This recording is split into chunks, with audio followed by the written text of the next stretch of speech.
P Micro. This is the pure monopoly versus natural monopoly screencast-o-matic. Hope this video finds you doing well. Here's what we're going to cover in this video. We're going to talk about what a natural monopoly is. We're going to talk about what different factors are involved with trying to determine what a natural monopoly looks like, and then we'll talk about some basic differences between the pure monopoly and a natural monopoly. So this information can be found on page 6 of your notes packet. We're going to jump right into it. So here's what you see. One of the main things you see the difference between a natural monopoly and a pure monopoly is the fact that is where the demand curve crosses the average total cost.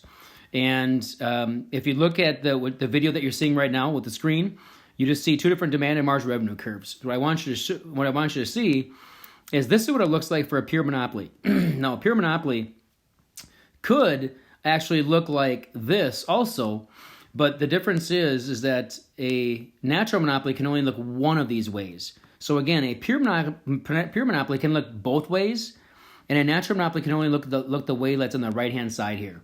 So this is exactly what a natural monopoly has to look like. And here's the difference. Look at the pure monopoly. This is the pure monopoly one over here. What you're seeing is the demand curve is crossing the ATC after the ATC has already hit its minimum point. But for a natural monopoly has to have a demand curve hit the ATC prior to the ATC reaching its minimum. And so that is the one requirement that you have to have. If you end up drawing and illustrating a natural monopoly like this, you'd end up getting just like the vice versa of your answers. Your entire answer would be incorrect. So a natural monopoly has to be graphed and it has to be identified like the one on the right-hand side. So that's how we graph it. Now we're going to talk a little bit more about what a natural monopoly is and what some differences are. So this is another way to look at it as well. So this is just a simulation of taking this one average total cost curve.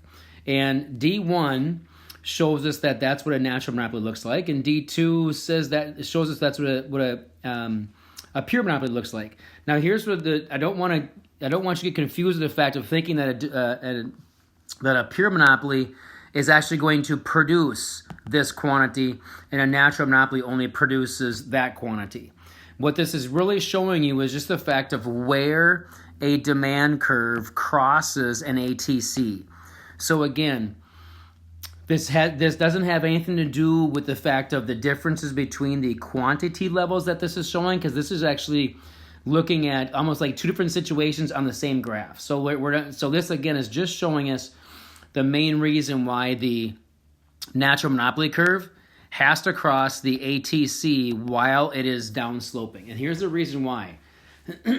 Because society demands such a low price for the different products that they're selling. So the examples of a natural monopoly could be Xcel Energy Center, and not Energy Center, but just Xcel Energy, Comcast Cable. So really any of your utility companies, those are examples of natural monopolies. And what we really need is these utility companies provide a necessity for us. And when that necessity is provided for us, it only makes sense by nature to have one firm actually be the firm that produces it, because that one firm can have a huge infrastructure and they could be the one supplying every single firm, because if you have a huge infrastructure and if you can have such a huge quantity, it allows you to actually keep your costs down, right? So that's one of the different things that we're looking at here. And if we look a little bit more in detail here, the bottom of your page 7, you see this graph. And here's what this graph is showing us. This graph is really showing us that at Q asterisk here, this is the total cost, the area in red. That's the total cost if this was a natural monopoly doing it. Now what you can see is the natural monopoly is actually producing this quantity, and they can produce that quantity at this cost level. And again, the reason why they can do that, folks, is because they have such a huge infrastructure. They have a huge infrastructure with really high fixed costs. If that's what you have, folks, you need to be able to produce a really high quantity. So the difference is, if you look at actually two firms that each produce at Q2, well, what you end up finding, folks, is that the quantity level is here.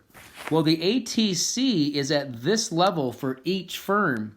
Well, if we want to produce the same quantity level that the natural monopoly actually produced, then you have to have each of these firms produce half the stuff, and so then if you add those together, it equals the total amount that the one firm would actually produce. Now, the reason why this doesn't make sense is because both of these firms would have to have the same high fixed costs as each other. So picture if you had a different cable company trying to compete with Comcast. What you'd end up finding with that cable company is that cable company, the new one, would have to go into every single household and business and lay new cables on top of the stuff that Comcast already has. So when you have that kind of infrastructure that you have to do, it doesn't make sense to have two companies come in and have the same huge fixed cost, but then split the customers in half. Because if that's the case, you end up producing really high up on that average total cost. So this is really the reason why a natural monopoly exists and why it makes sense for them to exist. And what we'll do as we look at the next video, the secondary video gets into the actual pricing strategies that each of these firms have. So again, this was natural monopolies. The next video will talk a little bit more about the differences in pricing and output and profit and stuff between natural monopolies and pure monopolies.